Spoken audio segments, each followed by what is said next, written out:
NSSനെ അനുനയിപ്പിക്കാൻ കോൺഗ്രസിന് ശ്രമം തുടരും. ദേശീയ നേതാക്കൾ ജി സുകുമാരൻ നായരെ കാണും. NSSനെ ഒപ്പം നിർത്തി നീങ്ങാനാണ് സംസ്ഥാന നേതാക്കൾക്ക് ഹൈക്കമാൻഡ് നിർദ്ദേശം നൽകിയിരിക്കുന്നത്.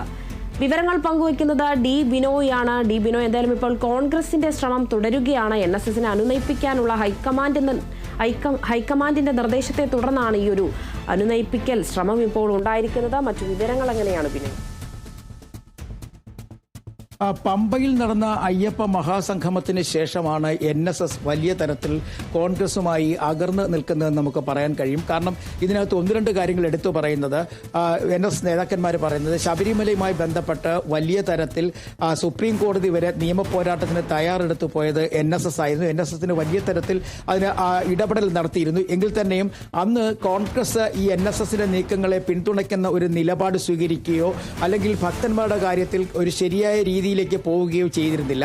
പക്ഷേ ഒരു അയ്യപ്പ സംഗമം വന്നപ്പോൾ മാത്രമാണ് കോൺഗ്രസ് വിയോജിപ്പ് അറിയിച്ചുകൊണ്ട് രംഗത്തെത്തിയത്. ഇത് അംഗീകരിക്കാനാകില്ല. അതേസമയം എന്ത് നിലപാടാണോ NSS മുന്നോട്ട് വെച്ചത് അതിനെ അതേപടി അംഗീകരിക്കുവാൻ CPIM നേതൃത്വം തയ്യാറായിരിക്കുന്നു. പ്രത്യേകിച്ച് ശബരിമല സ്ത്രീ പ്രവേശനവുമായി ബന്ധപ്പെട്ട് ഇനി യുവതികൾ ശബരിമല സന്നിധാനത്തിൽ എത്തില്ല എന്നുള്ള ഒരു ഉറപ്പ് കൃത്യമായി നൽകാൻ NSS നേതൃത്വത്തിന് CPIM നേതൃത്വത്തിന് കഴിഞ്ഞിരിക്കുന്നു എന്നുള്ള ഒരു കാര്യമാണ് NSS എടുത്തു പറയുന്നത്. അതുകൊണ്ട് തന്നെയാണ് ഇപ്പോൾ ഒരു വിയോജിപ്പിലേക്ക് കാര്യങ്ങൾ പോകുന്നതെന്ന് പറയുന്നെങ്കിൽ തന്നെ, പക്ഷേ അതിനും അപ്പുറത്തേക്ക് ചില രാഷ്ട്രീയപരമായ കാര്യങ്ങൾ കൂടി ഇതിന്റെ ഉള്ളിൽ നിലനിൽക്കുന്നു എന്നുള്ളത് പറയേണ്ട ഒരു കാര്യമാണ്. പ്രത്യേകിച്ചും പ്രതിപക്ഷ നേതാവിന്റെ പദവിയിലേക്ക് VD സതീശൻ എത്തിയപ്പോഴേക്കും പലതരത്തിലുള്ള വിയോജിപ്പുകൾ NSS നേതൃത്വത്തിന് ഉണ്ടായി. അതിൽ ഒന്ന്, സാധാരണഗതിയിൽ പ്രതിപക്ഷ നിരയിലെത്തുന്ന നേതാക്കന്മാർ അല്ലെങ്കിൽ KPCC നേതാക്കന്മാരൊക്കെ തന്നെ പലപ്പോഴും പലതരത്തിൽ NSS നേതൃത്വവുമായി ചില കാര്യങ്ങൾ ആലോചിക്കുന്ന പതിവുണ്ടായിരുന്നു. VD സതീശൻ പ്രതിപക്ഷ നേതൃനിരയിലേക്ക് എത്തിയതിനു ശേഷം അത്തരത്തിൽ ഒരു ആലോചന നടത്തുന്നില്ല. അതിലൊരു വിയോജിപ്പ് നേരത്തെ തന്നെ NSS നേതൃത്വത്തിന് ഉണ്ടായിരുന്നു. അതുകൊണ്ട് തന്നെയാണ് ഇത്തരത്തിൽ ഈ തെരഞ്ഞെടുപ്പ് സമയത്ത് NSS ഒരു പിടിവാശി കണക്ക് അല്പം പോലും കോൺഗ്രസിന് മുന്നിൽ അയയാതെ സമദൂരം ശരിദൂരം എന്നൊക്കെ പറഞ്ഞ് മുന്നോട്ട് പോകുന്നതെന്നാണ് വിലയിരുത്തൽ. ഒരു കാര്യം ഉറപ്പാണ്, NSSന്റെ ഈ പോക്ക് കോൺഗ്രസിനെ വല്ലാതെ ബുദ്ധിമുട്ടിക്കുന്നുണ്ട് എന്നുള്ളത് കാര്യത്തിൽ. അതേസമയം ആ പ്രശ്നങ്ങൾ പരിഹരിക്കാൻ കഴിയും.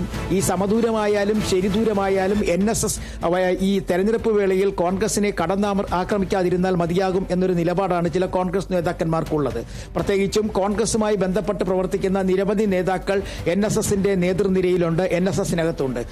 അത്തരത്തിൽ നേതാക്കന്മാരുള്ള ഒരു സാഹചര്യത്തിൽ വലിയ തരത്തിലുള്ള ഒരു കടന്നാക്രമണം NSSന്റെ ഭാഗത്തു നിന്നും ഈ തെരഞ്ഞെടുപ്പ് വേളയിൽ ഉണ്ടാകാതിരുന്നാൽ കാര്യങ്ങൾ കൃത്യമായി മുന്നോട്ട് കൊണ്ടുപോകാൻ കഴിയും എന്ന് കോൺഗ്രസ് നേതാക്കന്മാർക്കും അറിയാം. അതുകൊണ്ടാണ് ഈ ഇപ്പോഴത്തെ സാഹചര്യത്തിൽ AICC എന്നുള്ള നേതാക്കന്മാർ, പ്രത്യേകിച്ച് KC വേണുഗോപാൽ ഉൾപ്പെടെയുള്ള ആളുകൾ നേരിട്ട് സുകുമാരൻ നായരുമായി ഒരു ചർച്ച നടത്തിക്കൊണ്ട് പ്രശ്നങ്ങൾ പരിഹരിക്കുന്നതിന് വേണ്ടി ഒരു നീക്കം ആരംഭിച്ചിരിക്കുന്നത്. കഴിഞ്ഞ ദിവസങ്ങളിൽ കൊടിക്കുന്നിൽ സുരേഷ് MPയും ഒപ്പം തിരുവഞ്ചൂർ രാധാകൃഷ്ണനും ഒക്കെ തന്നെ നേരിട്ട് NSS ജനറൽ സെക്രട്ടറിയുമായി ചർച്ചകൾ നടത്തിയിരുന്നു. പക്ഷേ അവിടെയും ഒരു മഞ്ഞുരുകൾ നടന്നിട്ടില്ല എന്നുള്ളത് ഉറപ്പാണ്. കാരണം സാധാരണഗതിയിൽ വലിയ സ്വാധീനമുള്ള ഒരു വ്യക്തിയാണ് കൊടിക്കുന്നിൽ സുരേഷ് MP. അതിനപ്പുറം PJ കുര്യന് NSS നേതൃത്വവുമായിട്ട് എടുത്തു പറയത്തക്ക ബന്ധമുണ്ട്, പ്രത്യേകിച്ചും ജി സുകുമാരൻ നായരുമായിട്ടും.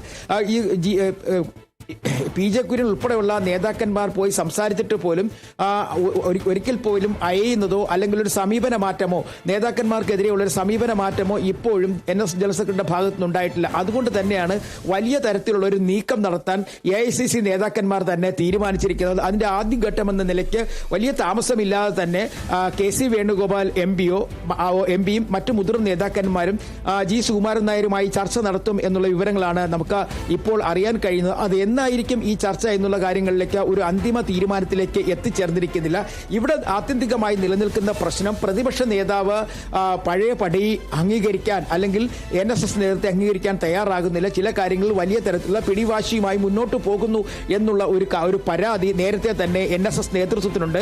ആ പ്രശ്നം പരിഹരിച്ചു കഴിഞ്ഞാൽ NSSുമായി കാര്യങ്ങൾ മുന്നോട്ട് കൊണ്ടുപോകാൻ കഴിയുമെന്നുള്ള പ്രതീക്ഷ കോൺഗ്രസ് നേതാക്കന്മാർക്കുമുണ്ട്. രേണുക.